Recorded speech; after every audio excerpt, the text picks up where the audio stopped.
Welcome to the Big World Made Small podcast for the adventure traveler. I'm thrilled you're here. My name is Jason Elkins, and in addition to being your host, I'm also a former U.S. Army paratrooper, third-generation commercial hot air balloon pilot, paramotor pilot, ex-Montana fly fishing guide, advanced open water scuba diver, and a full-time nomad that's visited more than 30 countries on 6 continents. As a seasoned adventure travel expert with a passion for creating and sharing meaningful experiences, I'm on a quest to impact the lives of adventure travelers, the tour operators they rely on, and the communities that host them. Every week, I bring you exclusive interviews with fascinating adventure tourism experts who have agreed to share their personal stories, favorite destinations, and some invaluable travel insights they've picked up along the way. We'll enjoy a casual conversation, create some connections, and likely share some laughs. It's my hope that by the end of each episode, this big world will feel just a bit smaller. Let's get started, shall we? Welcome to another episode of the Big World Made Small podcast for the adventure traveler. So happy to have all of you back here listening to another episode. Today we've got Vanasse with Dinosaur Trips, which is pretty cool. I'm super excited to have this conversation with you, Zach. I appreciate you taking time out of your day to spend some time with us. No, absolutely. Thanks so much for inviting me on the podcast. I'm thrilled to be here. And yeah, obviously excited to talk about Dinosaur Trips. Yeah, it's, when I started the podcast and started reaching out to people, I was kind of looking at things that were very clearly, obviously, adventure travel, adventure tours, stuff like that. And then I actually saw something, I think it was on LinkedIn, that popped up. And I don't know if it was a paid ad you're doing there. I don't remember what it was, but it came up. I was like, oh man, that's pretty cool. I wouldn't have made the connection, but I figured, you know what, if I'm interested, I'm sure that other people that are interested in adventures and off the beaten path type of stuff would be interested as well. So I'm happy that we're able to connect. Oh, for sure. Yeah, not sure where to start because this is such an old story. just kidding.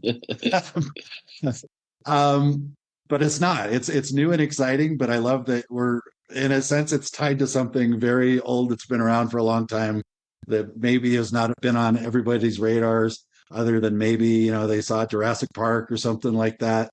I remember the scientist that, I guess the story, and maybe you know better than I do, but the scientist that the story was kind of loosely based on, was a paleontologist in Montana, in Bozeman, I believe, Museum of the Rockies. And I happened to be living in Bozeman when all that went down. So I just remember it actually went to the museum as a result of the movie. I just thought that was pretty cool connection. And you've taken it to a whole nother level.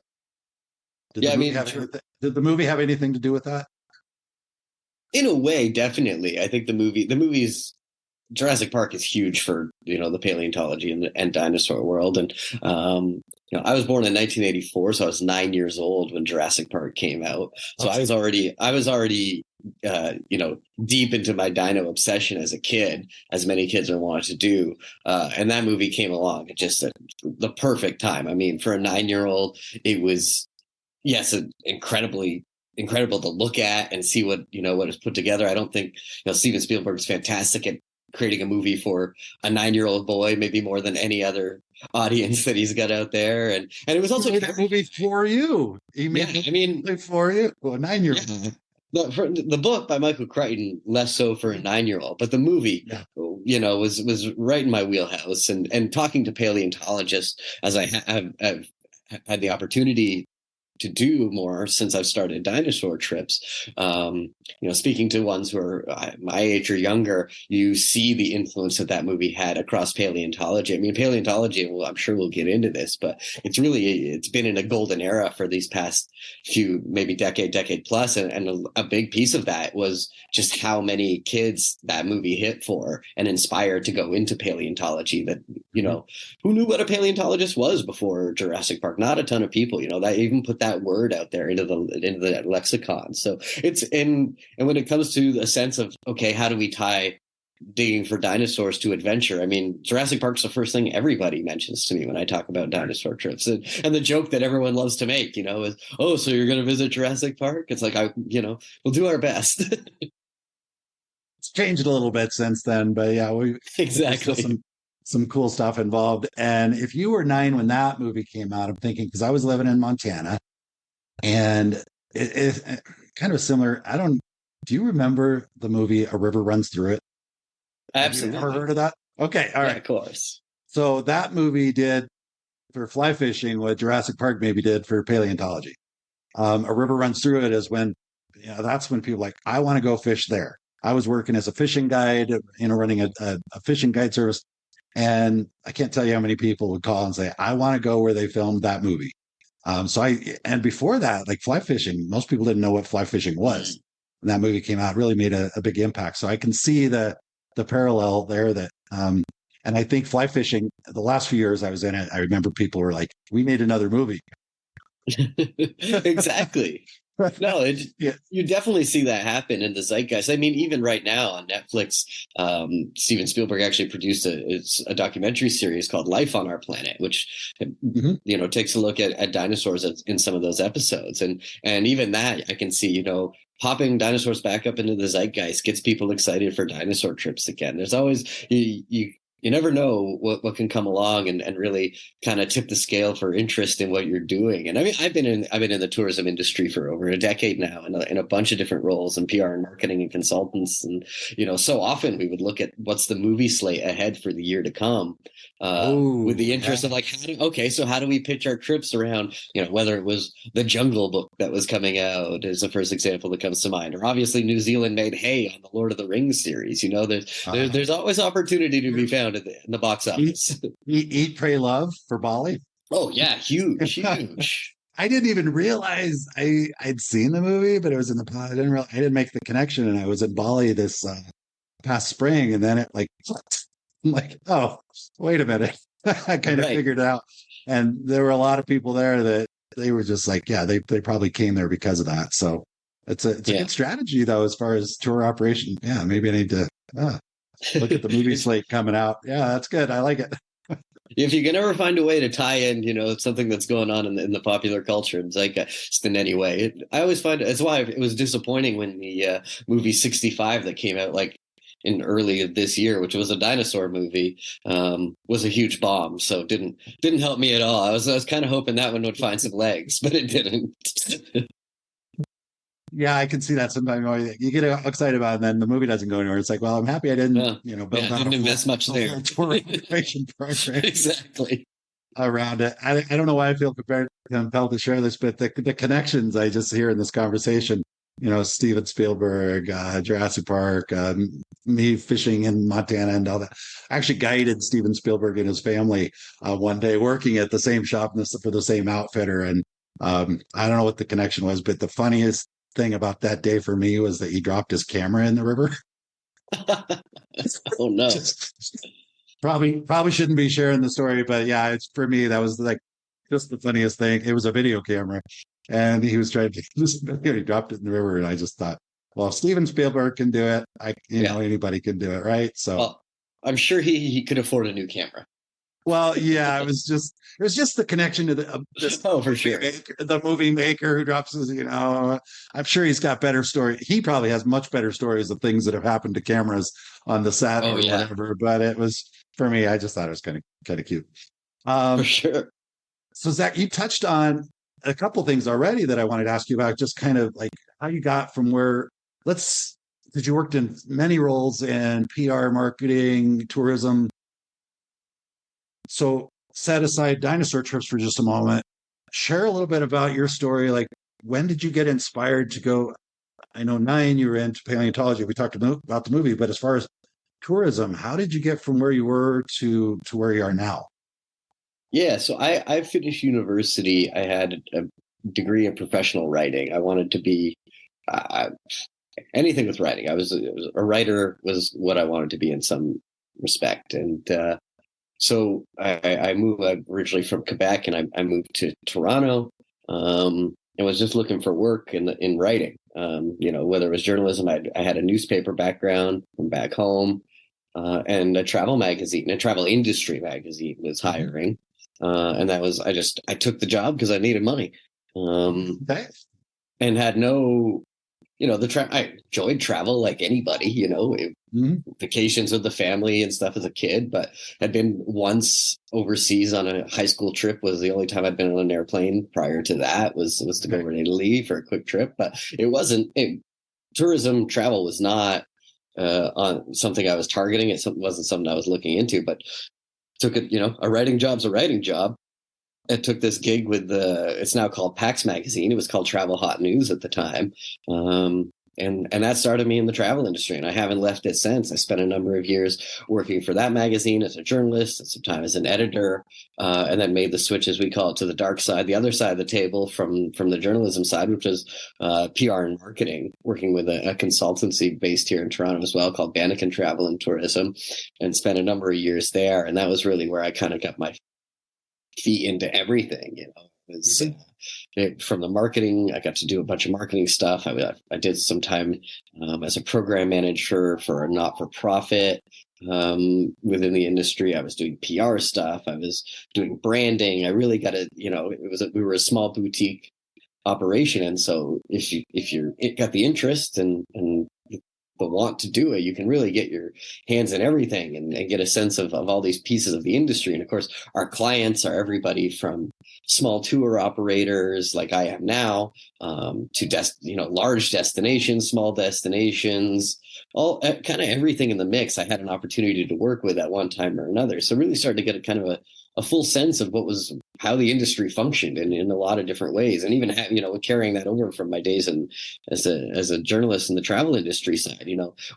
While yes, I would write features on destinations now and again, 3, 4, 5 times a year, you get to do that, and that's great. But most of the time, it was talking with travel agents, talking with the CEOs of companies, presidents, vice presidents, and marketing managers, getting their sense, telling the industry side of the story, and that really was more of an education in tourism than, obviously, as I said, my background from university was in writing, so I didn't have that background, but certainly got a real comprehensive education on the travel and tourism industry through those few years, and really got a sense of how it works and what it takes. To some extent, you really don't know what it takes till, like I've gone and thrown myself into having my own company now. There's another whole bunch of lessons to be learned there. But yeah, I really, that's where I was really able to get a lay of the land and a sense of what this industry was, and a sense of what there wasn't out there, and what kind of niche I might be able to fill with starting something like Dinosaur Trips.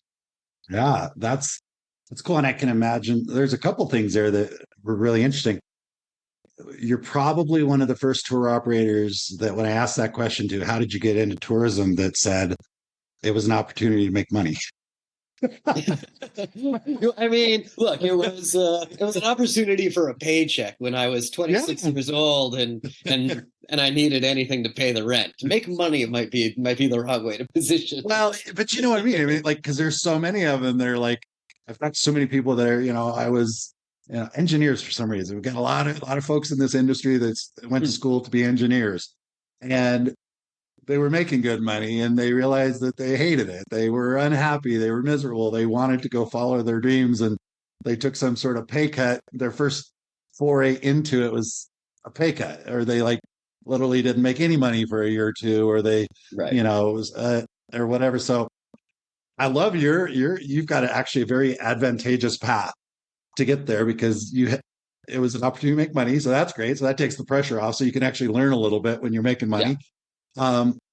And also just, you learn so many different aspects of it along the way, that as you jump in, with Dinosaur Trips and other endeavors you've had, it's a pretty good foundation to have those business skills, because frankly, a lot of people that get excited about tourism, and they think, oh, I like people, I like travel, I'm going to start a tourism business. But they don't have those insights that you were able to kind of pick up along the way. And many of them, the ones I'm discussing, having conversations with, obviously did well with it. They managed to get through it. But there's an awful lot that don't, because they didn't have that background. They just thought, this will be easy. I like people, I like to travel, and I like languages, or whatever stuff they had. So I think you probably worked. Do you feel like it worked out pretty well for you? I mean, your path seems like a pretty good path. Yeah, it did work out pretty well. I mean, I really, truth be told, I'm not a huge risk taker. The reason I'm in this industry was because was the first job I landed, and I stuck with it for a long time, because I wasn't about to, I knew what I had. I was like, all right, this is a job, this is a paycheck that goes every couple of weeks, and I get to see a little bit of the world. I'll stick with this. It's a safe thing to do. So making a leap to starting my own company, it needed, for me to do it, it needed to feel like certainly not the safest thing in the world, because it's not. I mean, it's a risk anytime you step out and do an endeavor like this. But I felt confident in what I'd seen and what I'd experienced over the years, and how many, all different angles that I got to approach things on, that I had a more fulsome understanding of how the industry works. So at the very least, I had an advantage of, okay, if I'm going to launch this, one, I'm going to be able to do my research and know that there's nobody out there doing what I'm also doing. So that's, another piece of, well, this is safer than going up against 900 competitors who are all doing the same thing. That didn't make any sense to me. Yeah. And also, that I had a pretty good lay of the land, so that I wasn't just, the business side of things. That's the day-to-day kind of accounting and everything else. I knew that was going to be my learning curve, but how to get in touch with destination management companies. What's the best way to make sure that these trips are running as seamless as possible from the get-go, and not, have that all on my shoulders. Just having the connections from all those years at the consultancy of who to reach out to, as my company is expanding into the US with trips for 2024 and into Patagonia, and, we're looking even further international next year. Just knowing the kind of people I needed to be talking to, or literally knowing the people that I needed to be talking to help facilitate all this. It gave me a lot more confidence that this was something that I could do, And there was the other part was I'd been working with small boutique tour operators for the better part of a decade in a lot of capacities and helping them out. And so I saw, to some extent what it took day to day to make one of these things happen. It's certainly not easy, and these people work incredibly hard to kind of run a boutique operation like I've got going on. But I saw it was possible, and I saw what you had to do to make it possible. And so I thought, all right, this is, if I'm ever going to take a leap, this is the time to do it, because I do think I have, over the past 14 years, I've put together the skills and training and the know-how across the industry that as long as my idea is not terrible and people are interested in this, then it should work. As I listen to you, I'm thinking, man, you'd be like a great business partner for so many tour operators out there. That, because I'm a firm, oftentimes in business, you've got somebody that's really like spontaneous. Right. And I'm saying that in a nice, like, that's the nice word, is just like, oh, I like this, so this is what I'm going to do. And that's great. That's a great skill set, or great, I don't know, personality trait to have in business, and not just tourism business, in every business.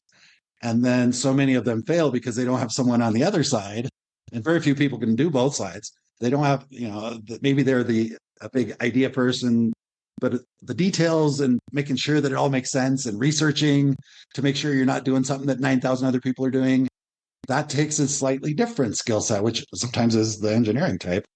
So yeah, I could just see where, like, I've been around for a while. There's a couple things I've done that I probably should have had a better partner in them that would say, Jason, slow down. Let's think this out. Let's actually come up with a plan, instead of just, I'm more the type, I'm traveling full time now. 2 years ago, I just kind of decided I'm gone. I sold all my stuff and bought a one-way ticket.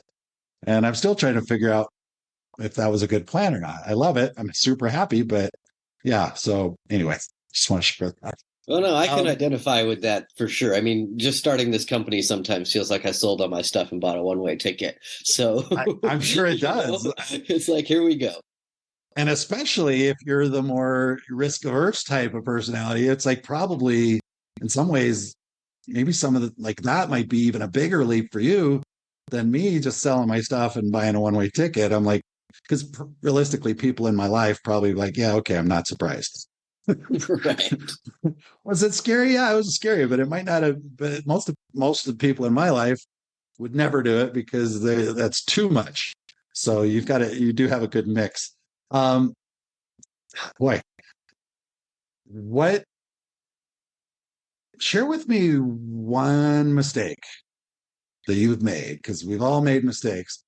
Give me one that you realize, oh yeah, that was a poor choice. I wish I would have done that different. Something that somebody listening to this, whether they're in business and tourism or just maybe just interested in people in general, what do you wish you would have done differently? I shouldn't say mistake. Let's call it correction, opportunity, whatever you want to call it. Sure. Yeah. No, mistake's fine. It's safe to use that word. We don't need to be soft around the language here. So we did our first trips this past summer, 2023, in July, and I only launched the company technically in November of 2022, but all that was a party to basically put myself out there and expose myself to my family and friends of saying like, hey, I'm doing this so that people hold me accountable to it, whereas if it had just stayed a plan in my head and I did it quietly, when it got hard, I could have bailed on it easily, and been like, because then there's like, oh, nobody knew that that's a failure in my life. So then it was okay. But really January was when I started to work on it full time. And so and it wasn't until I want to say late April, that had the first, starting to put trips together. But I had an opportunity to come up for that first trip to the Badlands of Alberta this past summer that was going to include a 4 days of going out and experiencing Alberta with this incredible paleontologist who's just, Dr. Philip Curry, who's one of the premier paleontologists in the world. I mean, you were talking, I believe, about Jack Horner earlier, who was one of the influences of the paleontologists in Jurassic Park. Phil Curry is another one that Michael Crichton and Spielberg as well were kind of looking at as an inspiration. So had an opportunity to go out and dig with this guy, and put his portion of what he was doing into the larger Dinosaur Trips 2-week experience that we put together.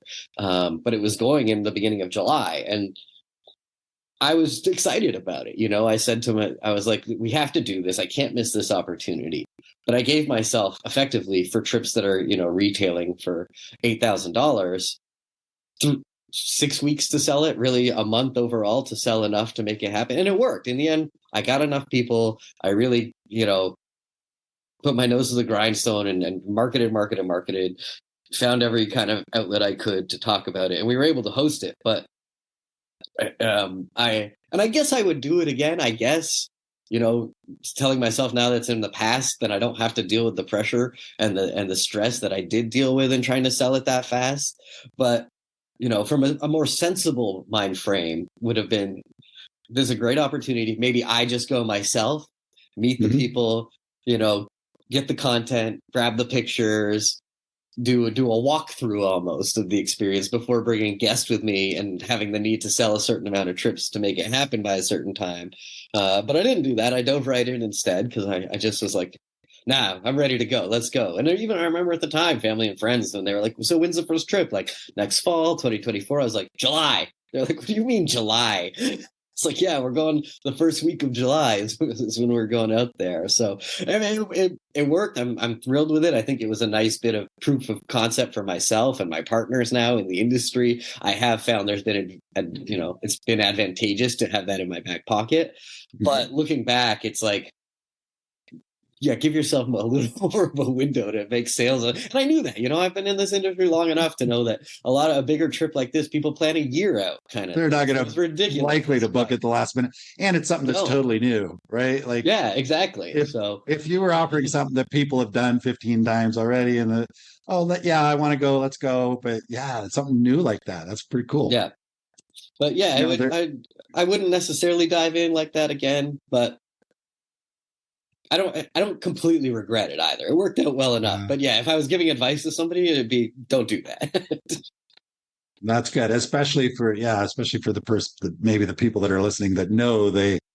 It's one thing, like they say, being intelligent. One of the things that goes along with intelligence is optimism. I don't know why. I don't know what the connection is, but it's like, oh yeah, I can do this. But that also sometimes backfires at the end. There's a concept, I think it's called Parkinson's law, where the amount of work you have will expand to fill the amount of time you give it. Yes. Right. So yes. So there's a balance. There's a balance to that, though, right? It's like, so by doing it sooner, that's great because now you only have so much time to do it, and you're going to spend less time. And if you push it off too far, there's too many excuses. There's too many opportunities for you to doubt yourself. If you'd said, I'm going to do it 2024, and then you start marketing it and you don't sell anything, you don't sell any spots quickly, you might second guess yourself. Oh my gosh, this isn't going to work. and it's too easy because you're like, well, it's a year out anyway. I didn't put any deposits down. I didn't promise anything to anybody. So I can change direction. I can go do some other different type of trip or whatever. So yeah, it's a balancing act for sure. And just in life in general. So no, for sure. And I've seen so many clients that I've worked with and stuff, do exactly that. We have all this time. So, and then they almost end up behind the gun half the time because they've switched their plan 500 times with all that time. Whereas, in my situation, it was like, well, we're doing this because I got no time to change this. So this is what it's going to be. Or the procrastinator will just, we're going to give myself a year, but then they don't do anything. Exactly. They've got 2 months left and then they're doing it in 2 months. Well, if you're that type of person, you might as well just say, I'm going to do it in 2 months. Right? Yeah, exactly.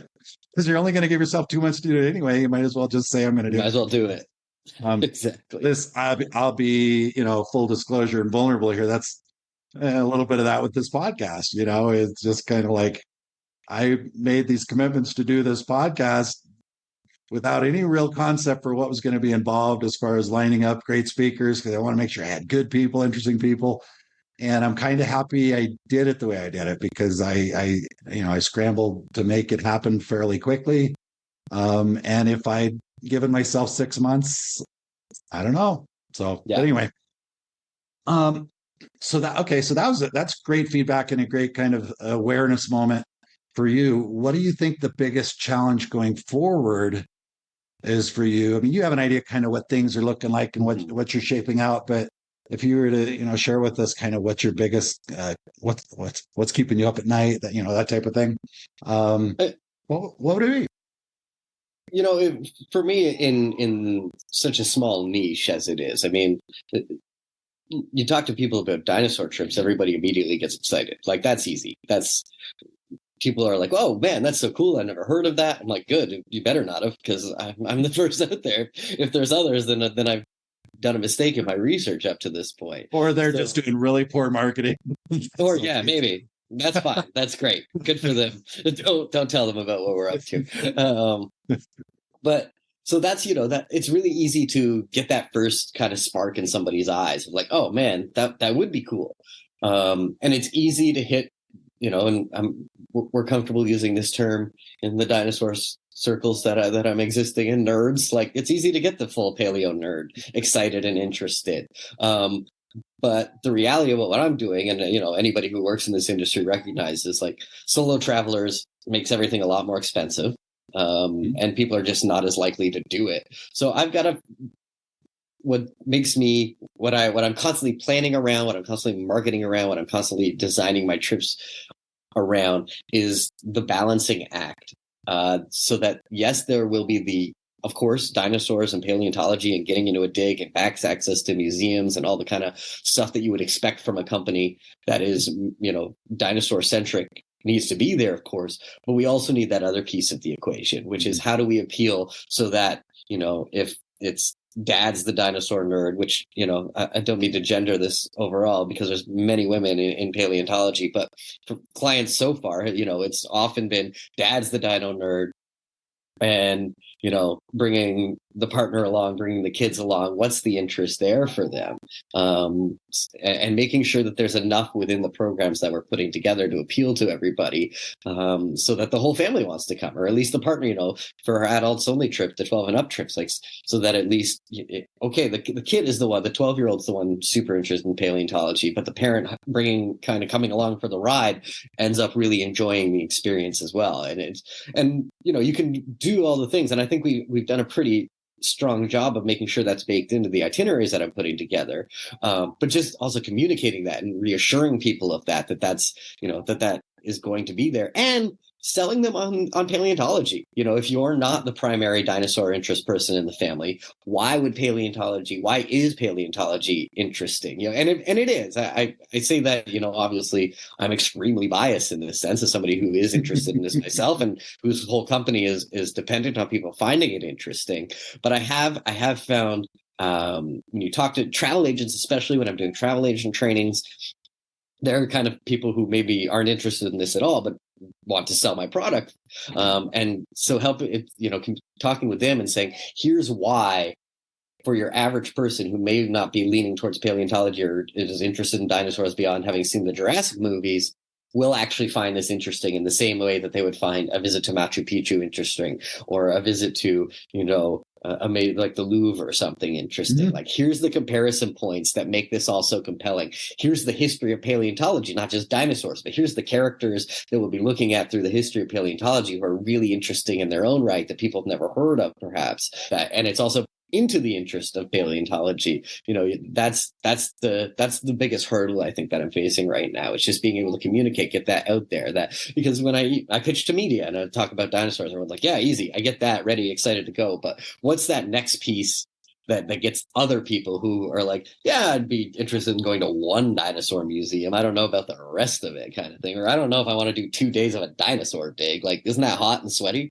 And yes, it is, but there's more to it.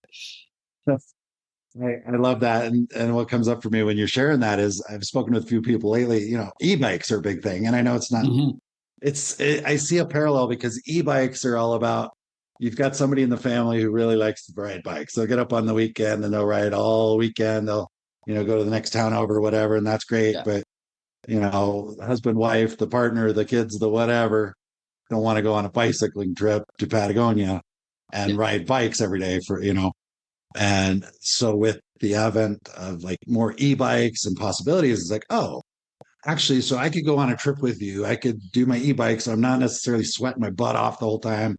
Working hard to get up the mountains. I can go have a nice experience and be with my partner and really enjoy that time together. Yeah. And so that's kind of the similar opportunity that I hear with you is like, how do we figure out how to make this work for everybody in the family? Because you'd mentioned, I heard you say the number $8,000.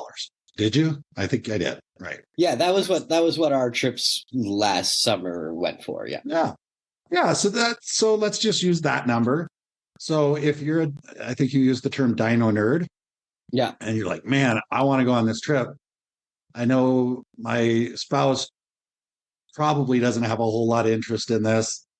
If I spend $8,000 to go by myself, I'm going to have to buy her an $8,000 trip to Paris or whatever. Right. And there's all kinds of barriers and obstacles and and then we've got time involved as well. If I'm going to take a trip, how can I go do that? Because I promised the kids I was going to take them somewhere. So yeah, you got to figure out how to make that work for everybody because that Dino Nerd won't even go by himself half the time because of the family constraints and you're so selfish. You want to spend this kind of money to go sit in a hole in the, in the Rocky Mountain plains or whatever. So I get that. And so what are some of the solutions to that you've worked out as far as other activities and how do you lay out something that works for everybody? Not everybody, but you know what I mean? Yeah, of course. I mean, it seems obvious that balance is the key, but it's so where do I start from when I'm starting to build an itinerary for Dinosaur Trips? Exactly. Yep. So we'll take the key points. Like I'm, we're in the process right now of building out our trips to Arizona. We're doing a trip to Arizona and California and one to Utah and Colorado next year. And obviously we're going to start with the paleo points. What are the museums that are going to give us the back access, the behind the scenes, maybe a dig? What are the main ones we want to hit there? Where do we have those kind of ultimate dino experiences that get people past what they can book for themselves? Okay, start there. But then between that, I put the same weight on what do people want to see in this destination? What makes this place special? I mean, for Arizona, obviously we're going to do the Grand Canyon. And find those things that people are going to find interesting. People like hikes, adventure travelers who are drawn to Dinosaur Trip, so we're going to go hiking in some incredible places. And the beauty is finding those experiences that do both for both sides of the equation. Mm-hmm. That's where it really gets special. I mean, we did a hike at Dinosaur Provincial Park in Alberta this past summer. That if you didn't care one bit about paleontology and the fact that we were finding amazing dinosaur bones just as we're along our hike that have been brought out by the rain the previous night. Like, even if you roll your eyes at that, like, who cares? They're dead, move on.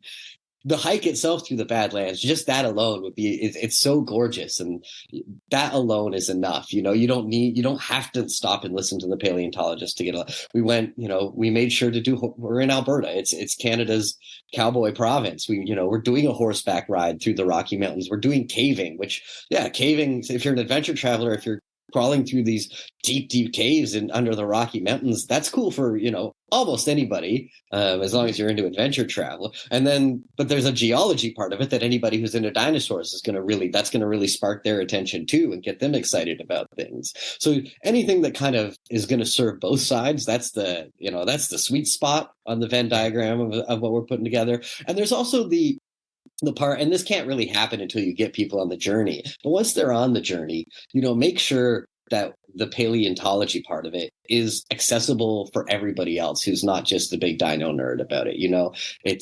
That's really key, because you can get so into the weeds in paleontology, and I'm not a paleontologist. I didn't study paleontology at any level. The last time before kind of getting back into it in the past few years, I'm reading some great books and listening to some podcasts. The last time I dug into it, I was 12 years old, probably.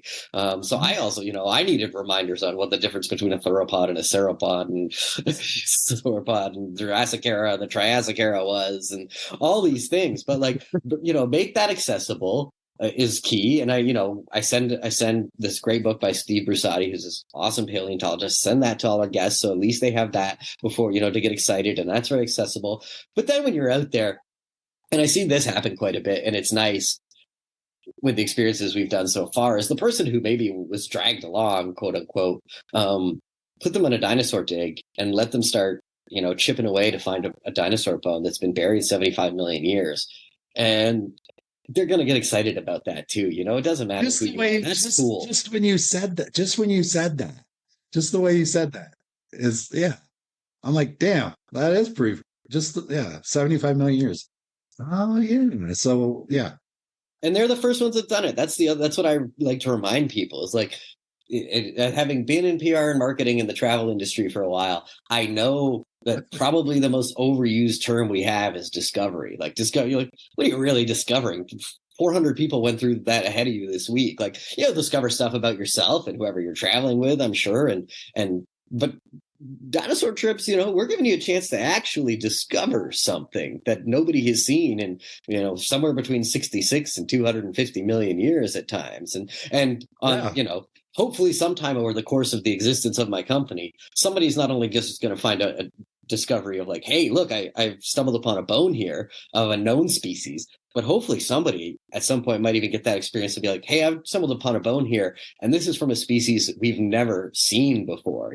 This is an actual legitimate discovery. Would be the cool. That's the ultimate and the dream is to have even just one guest do that over the course of the existence of this would be amazing. I'm thinking that might be pretty good for the it might be pretty good for the PR. I made a PR person. But it is possible. It's a marketing thing for me to say it's possible, but it is possible. And there is, I think a lot of people think we've discovered every type of dinosaur. That just isn't true. Like there's more species found every year now, than in those first year when all those classics first years, 150 years ago when paleontology was kind of taking off in what we understand it to be today. And you've got your Tyrannosaurus and your Brontosaurus and whatever being discovered. There's more being discovered on an annual basis now than kind of in those first years altogether. People, you don't hear about it as much, but there's so much. There is really opportunity for it, which, is exciting for me. And as a marketing angle is exciting to be able to tell people. Like, I would never promise that. I won't even promise that the company will hit that one day, but that is the dream. Yeah. And well, just the possibility. I mean, look how many people buy lottery tickets. Right, exactly. We've got a much better chance of you discovering a species that has never been discovered than you do in winning the lottery. That I can promise you. And just the drive, that hope and that aspirational, like, maybe, is super, super, super powerful. So that's cool. And the fact that, like you said, I hadn't really thought about it until you said it, but you're right. Like, this is stuff that's covered up by dirt. Yeah. So like if I'm on one of your trips and we go out to dig, or, we find something where the rainstorm had gone through and it's obviously something just washed out in a creek bed, there's no doubt about it. Like, I'm not going to question when you say oh my gosh, look at this. It's a discovery. We discovered something. I'm not going to question it. I'm going to look at it and say, you're damn right we did. Unless it's got a bunch of lot of loose dirt on it. We guys covered something up from the previous guest. But otherwise, I'm going to look at it. Yeah. We had a little bit of that this past summer just because Dinosaur Provincial Park is so mind-blowing. Like I had no idea how incredible the finds we were going to experience while we were out there. And there was a moment night one after just being like, oh my God, look at the things we did today, where one of my guests was like, they knew that was set up, right? I was like, I don't think so. I'm pretty sure we found that, my friend. Like, but it was so cool that there was that second guessing of like, is this real? This is too good to be true. This Exactly. can't be like this. It reminds me of a few things, but people would joke. I was a fly fishing guide in Montana. People would joke about, like, oh my gosh, you guys probably come out here at night and put the fish in, Right. no, these are all wild born trout. These are not, they don't come from the fish hatchery. And just that people have the suspicions. I went on a trip in Namibia and I was with an operator it was kind of a fam trip with a bunch of industry people. And they took us out to where they were going to do this new camp and they were opening up this area. And the one evening they had one of the guides stumble in it after dark and they said, oh my gosh, we found something. We're going to go look at it tomorrow. It was getting dark. We're not sure what we found, but it's really exciting. We're super excited. And this was around the dinner table. So we're all like, oh, wow, what is this? So the next morning we get up and they take us and we go on this long walk and we come up on these burial mounds, and there's this whole story about like, oh, we think they must be from this tribe and it's been here at least a couple hundred years and and there's this whole story. And we were all so excited. We're like, oh my gosh, this is amazing. And we're so excited. But some of us have been in the tourism business for a while. So we're also kind of like, that's amazing. That's an amazing tour. Is all they need to do is duplicate that every week for the next 20 years.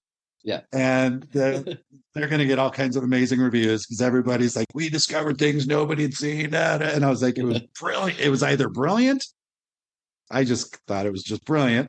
Or maybe it was real. I still to this day don't know. But the thing was the mounds were sticking out of the ground. So it's like, obviously, there's a good chance they were sticking out of the ground the day before. Out of the ground last year. There were plenty of opportunities for this to be discovered by pretty much anybody. So there was always that little doubt in the back of my head was, I'm excited. This is great. But is it really like where with what you're talking about? I get it. That's different. That's unique. Yeah, no, for sure. And I mean, I've heard, I understand why people would have some doubt about how genuine this is. I mean, working in the nonprofit sector, we were really careful, especially when it comes to like volunteerism stuff, was like, we don't want to be one of those places where you build the wall for the school and you leave and it turns out the people running the program take down that wall so the next volunteerism group can come in and rebuild it. Exactly. Like, there's reason to be skeptical of things for sure in the industry. And I understand that.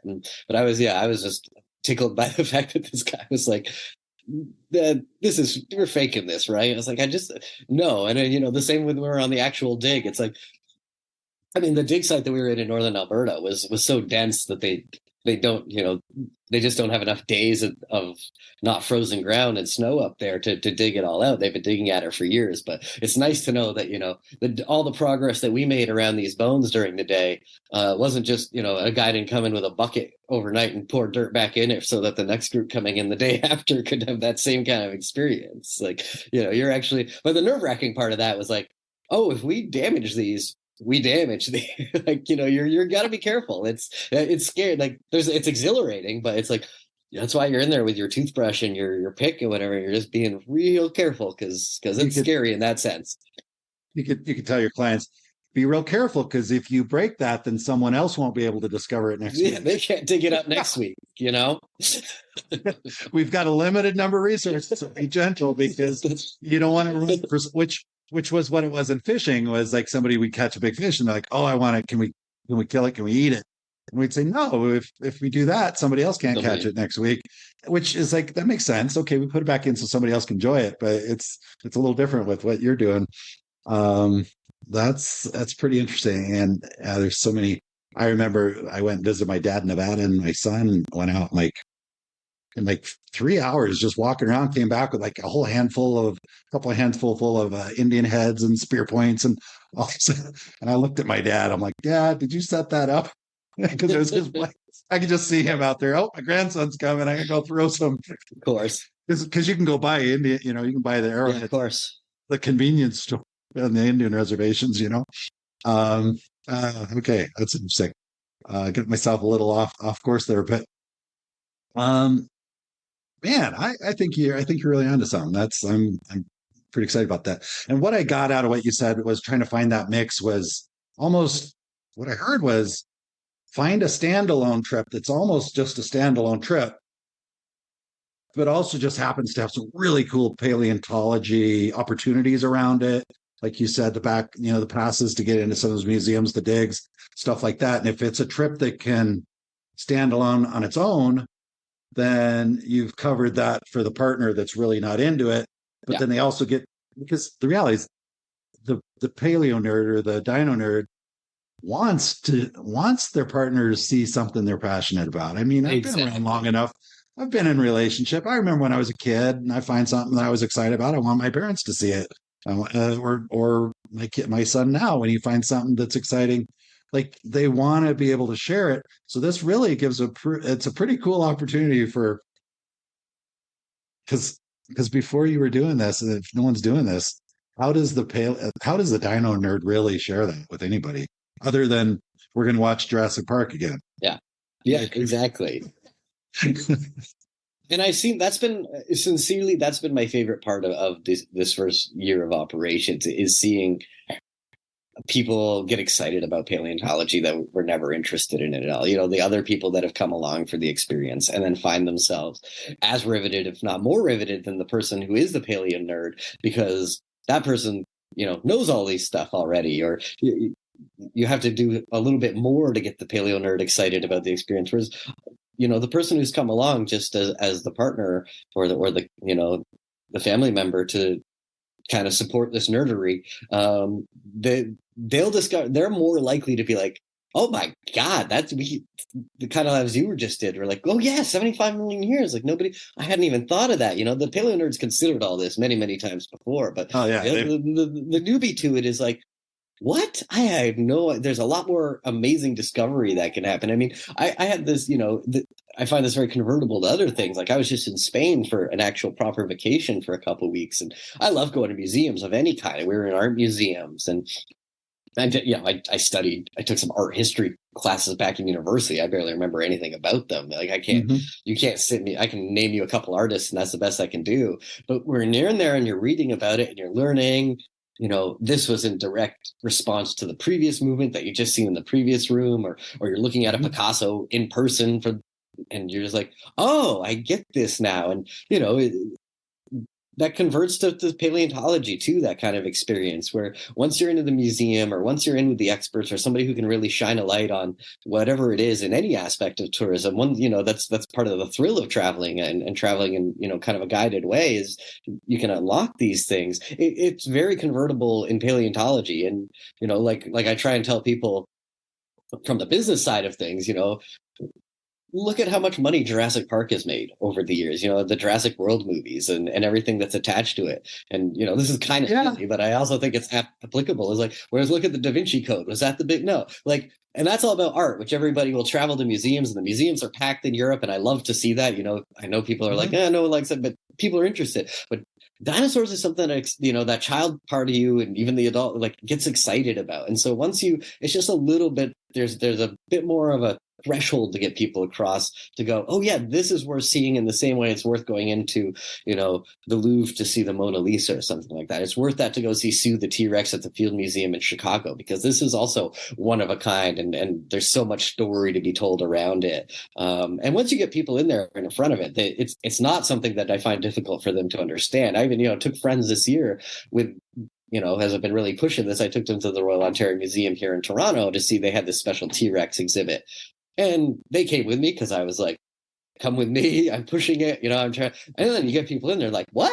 Really? Cool. And you just see people's faces light up. Once they're in front of the art or the music, or in our case, the 30-foot tall skeleton, you're going to find that awe anyways. But it's, how do you get people over the threshold of, aren't dinosaurs for kids? That can be a little bit more of a challenging than, isn't Picasso for children? No, nobody thinks that. That has a more high-minded piece to it. So I get it. I really do. I'm happy we had this conversation because it's helping me kind of shift some of my, not that I had a negative mindset about dinosaur stuff. It just wasn't, I'm just imagining myself finding a little chip of bone, of fossilized dinosaur bone, and how cool that would be. Because I've found like arrowheads and stuff before. And I think it's really cool. I'm like, that's super cool. But I like that. Yeah, I get excited really sometimes. Thrilling. I get excited sometimes when I just find it. This might sound weird, but like sometimes when you're out in the wilderness and you find a carcass, a body. I'm not going to use the word cadaver. Carcass. It's a different meaning. Different meaning. I rewatched the movie Stand By Me not too long ago. Right. There you go. But I'm curious. I'm like, I wonder what it died from. And I look around to see, does it look like animals have drug the bones around? And this is all like probably happened within the last year. And it's like taking that to a whole nother level. I was a kid. I found a cat when I was a kid. I'll probably edit this out, but I found a cat when I was a kid that had been out in the woods for a while, and I brought it home and boiled all the bones, and because I had this grand idea that I was going to put it all back together, just like the dinosaurs that you see at the museum. And I thought that was pretty cool. So I can imagine how I'd feel if I found, a dinosaur bone. So exactly, it's exhilarating. Like it really is super thrilling for anybody to for all the reasons you just said. Like any discovery is cool. Like it just is. And then when you've got the person there who can tell you, what this animal was, how it lived, where it, what it's kind of. You start to get into the wildlife nature of it too, which I think a lot of people, until you're kind of in front of it, don't make that leap that kids kind of do. Kids are able to imagine these creatures. I find a lot in their setting, just their imaginations are I think more alive and open to these things. Whereas once you get an expert there who is good at communicating, which can be its own challenge, but once you I was going to ask you about that, then you see people really light up to it. Like, like the imagination clicks on all of a sudden, and they start to put this real world context of like, I'm standing in a place where this specific species of dinosaur that I had never heard of till 4 seconds ago, but and now I understand that it lived in a herd of 1,000, 10,000, and it was hunted by a T-Rex or an Albertosaurus or whatever, what have you, and then they start to kind of come alive with the story, even if 20 minutes ago they were like, I'm going to be bored by this.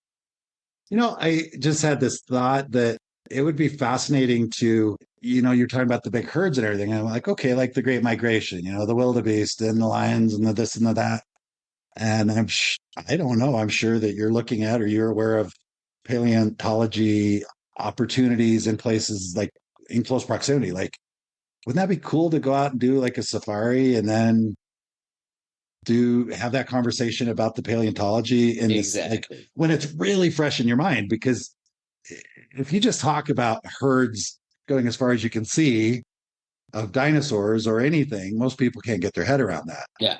But you go to a place like the Serengeti and you see that, and then you have the opportunity to connect that with dinosaurs at the same time, is like, ooh, now I kind of get it. And that's exactly what we're looking to do in Africa. And we're not doing that in 2024, but beyond that, where we're looking across the African continent, there's so many dig opportunities. And with exactly what you're talking about in mind. It's like, the narrative is important to me. I mean, not just because my background's as a writer, but like just seeing how effective storytelling is in this industry. You want your itinerary to craft a narrative, and having that opportunity of what you were just talking about to, yes, let's take people out, let's show them the modern day migration and how wild. I've seen it myself. It's just mind boggling how wildly impressive it is. And then we do, you bring in the paleontology part and you point to, and this would have been happening, with creatures 10 times the size of a zebra and in the same numbers. And, I'm so excited to be able to bring people out and kind of unlock that part of the imagination, even for myself. I'm talking about it and I'm dreaming of it, but then I know when I get out there hosting the trips and the expert that we bring along starts to kind of connect A to B, I'm just gonna, I don't exaggerate when I think it will make the hair on my arm stand up. It's just exciting to think about. No, it is, and you're. I got to give it to you. The subject's fascinating, but you are a good storyteller. Because right before you said hair standing up on your arms, I was thinking, yeah, it's just kind of like a little bit of a chill. It's like, how friggin' cool would that be? And you touched on a couple of things. One is, do you use the term Dino Nerd in your marketing other than when you show up on a podcast to talk about it? Yeah, we've got I use the nerd term a lot, like especially in like some of our main marketing is like so that you can nerd out on more than just the dinosaur stuff, so you can nerd out on the food, the drinks, the destination, the art within the culture. We want you to nerd out on everything. I love that. Did because I don't know that much. I don't know much about paleontology at all, and I wonder, like in marketing, like do you run the risk of offending your target audience? Or do you think they're pretty much just, yeah, I know I'm a nerd. They know they're nerds. Cool. They know they're nerds. Like, everybody knows. They've probably been told a few times. Exactly. Like when I was a kid, you didn't want to be a nerd. Like I was, that was something I tried. I was definitely called that in school as the guy who started a company called Dinosaur Trips. Not a shock. But, now Marvel and all that changed. You can be a nerd proudly now. It's not what it used to be at all. So no, I don't worry too much about offending anybody in that line. And if that's a line that isn't going to work for you, then Dinosaur Trips probably aren't going to work for you, because we're you got to be able to poke fun of how nerdy this is. Yeah, and you as an operator, do you want someone that's on the trip that's that hypersensitive? Exactly. That's not going to work for me. I don't want to be seen with you nerds. Exactly. It's more like, hey, we're all in it together. One of my trying to think who is Sheldon and his crew. The Big Bang Theory. Big Bang. That's like, I love those guys. I mean, they're just so cool. And I was a music nerder. They used other terms. Exactly. Maybe not the nerd term, but like a band geek or whatever. And like, okay, so what? At the time, it bothered me, but if you can't embrace that later in life, then I kind of feel bad for you. It's like, man, life must be difficult if you're still carrying that stuff. No, I think the nerd term is worn with quite almost a badge of honor for a lot of people these days. Yeah. Well, and sometimes we get to explain that to our kids. It's like, oh, it's not necessarily a bad thing, right? Because that probably means they'll be working for you someday. Or exactly. Whatever. So, all right, that's very cool. We covered quite a bit. I'm super excited to learn more about what you're doing as you progress, and keep an eye on your trips and getting involved, and maybe getting some listeners of the show here to maybe get together and go on one of your trips as well. And it just sounds pretty cool. I'm happy that we connected. I'm happy that you were doing that marketing outreach and I came across it. And I'll tell you, I did not have to see your ad more than once. It was, sometimes I get, trust me, in my feed, I get a lot of tour operator ads, and sure, because I'm reaching out to people, I'm Googling stuff all the time. And yours was one, like the very first time I saw it. I mean, I don't even know if I saw it a second time. I'm sure I have with retargeting or something, but I was like, yep, got to have it. Did a little screenshot on my phone so I could email it to myself. So the next morning I could make sure and reach out to you and ask you if you'd participate, and you did. So thank you so much. I'm happy you did. Is there anything else? There's one thing else I want to ask you, because you kind of brought it up. You had mentioned, I'm not a paleontologist. And when you said that, I thought, you know what, that probably helps you in tourism, the fact you're not a paleontologist. And I'm not trying to, no biases or stereotypes or anything like that. But I also recognize that maybe some paleontologists didn't go into paleontology with the idea of leading tours or hosting groups or dealing with people. Exactly. So how do you find people that are a good fit, that are actually going to enjoy having these people walking around in their dig site, or enjoy, sharing something that's really important to them, with the risk that maybe the people that are listening maybe won't be as excited as they are?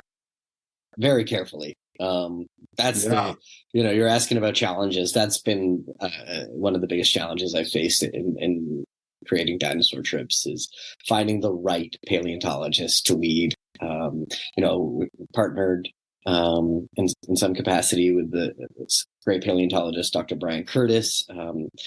He's a great science communicator, is excited about people. That's been fantastic. Partnered with some great paleontologists in Chicago last year for a double nerd dip where we did the Pitchfork Music Festival in Chicago and also did the Field Museum and the behind the scenes there. So that was just me completely indulging myself in every way, shape, and form. But it's, I've got to do the same as looking into putting an itinerary together. The research of who we have leading these things is really, really important. Who's Dr. Curry is a dream. I mean, this guy was, he's so good with people and people of all ages, and he's excited to still be talking about dinosaurs. I think one of the reasons he's been so successful in his career, and besides the fact that he's a genius when it comes to this stuff, is just his part of his want is to share his enthusiasm for paleontology and dinosaurs with other people. Whereas you can see so many, and I get it, like you went into something that sends you out into the desert to focus on, a 4x4 foot of ground with a toothpick for 5 months, not 5 months, but 5 weeks. You might not be the most person-facing person that there is out there. So the people that have, self-selected for this field are usually not going to be ideal for leading experiences, but they do exist. There are people out there. Yara Haridi is another one who I've been talking to, and Bethany Burke, who runs this organization called BK Bones, is going to be leading some of our family trips. These are people who, just by kind of really pushing myself into the paleontology community as an outsider, seeing, who's on social media and doing a good job of communicating with people, and then getting on the phone with them and having a conversation and just seeing if they actually connect with humans in a way that, and then there's still some of them who are really good with people and really good at communication on your normal, let's have a chat level, but aren't good at breaking down science for the newbies and the normies like myself, right. Who are like, yeah, I know the difference between the Jurassic and the Triassic and the Cretaceous period, but you might even have to remind me of when one ended and when the next one began, or don't start getting into the deep end on the name of this bone, because I don't know where that goes on the anatomy of a dinosaur. You got to find somebody who also gets that. Most of us are the introductory level, but then able to go to that when the super nerd on the trip has the question about a certain bone on the vertebrae or something, can also speak to that. So it's really starting a needle. And is not going to get upset when he's heard the same question from the same person 3 times in the last 3 minutes. Yeah, exactly. Like, what's up? What is that? What is that again? Yeah. Oh, I can't remember, and that can be like a little difficult for people that are super focused on some. I was thinking like, maybe your next endeavor could be like astronomy tours. I don't know. Astronomy is pretty fascinating. Yeah, I for sure. think of a lot of astronomers that are probably like, they like being alone and looking at imagery from space and analyzing stuff, and may not be super as excited to share it. And I'm imagining like a job posting, because as your business continues to grow, and not everybody working for you is going to be a paleontologist. I can envision you probably have more traditional trip leaders that obviously have an interest in that type of thing. And I'm imagining like a job posting, from your company, like, we're looking for somebody that's, outgoing, super friendly, likes to sit and have conversations with clients at the lodge till midnight, whatever, just like, and super organized and da-da-da-da-da, and also has, PhD in paleontology. I'm like, wow. Oh, yeah, that's like a little tougher than virtually every other tour operator in the world that can just stop at the friendly, outgoing, curious, open-minded or whatever. You do add a whole nother level to it that's really quite fascinating. So yeah, I mean, the way I don't know that we'll ever put that kind of job posting out there, to be honest with you. I think the reality of it, I don't think you could. I think that was we find the people along the way who can be the paleontologists, and the rest of it, you get that person that you're talking about. That person's probably not looking for tour leader jobs. So you got to exactly. You talk about self-selecting as a pretty big thing in everything, but especially in tourism, just the people that go on the trips, the people that lead the trips. It's an important distinction. So, all right. Well, certainly appreciate you. Look forward to seeing more, hearing more, and experiencing some of this stuff as well. really happy that you were able to join me. So thank you, Zach. I really appreciate it. Yeah, thanks so much for having me. It's been a really fun conversation, actually. So I really enjoyed it. Good. So much. Well, and I should have mentioned, just so you know, yes, we're gonna, we'll have a link to your website.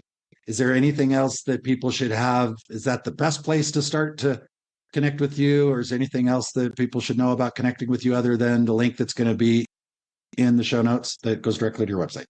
Yeah, no, I mean, dinosaurtrips.com is the best way to find us. It's got our destinations for 2024 coming up, as well as some previews for what we're doing beyond that. But, if people have questions beyond, I'm always inviting them to email me, Zach@dinosaurtrips.com. And that's, ZACH or ZACH, as we say up in Canada. So Zach at Dinosaur Trips, I like talking, as I'm sure anyone who's listened to this pod this far has seen. And I'm happy to just chat through what we do with anybody who's interested beyond just finding out where we're going and seeing the prices and stuff. So very cool. Well, thanks again, Zach. You have a great day. Thanks so much. Take care. I trust you enjoyed listening to the conversation as much as I enjoyed recording it. If you're enjoying the Big World Made Small podcast, please take a moment to tell the algorithm by subscribing and posting a review so that others can benefit as well. I also invite you to take a quick trip over to bigworldmadesmall.com and join our private adventure travel community to receive new episode notifications, special access to our guest experts, and perhaps even some exclusive partner offers that we haven't discussed on the podcast. I'll publish another episode soon. Until then, keep exploring. It's the best way to make a big world feel just a bit smaller.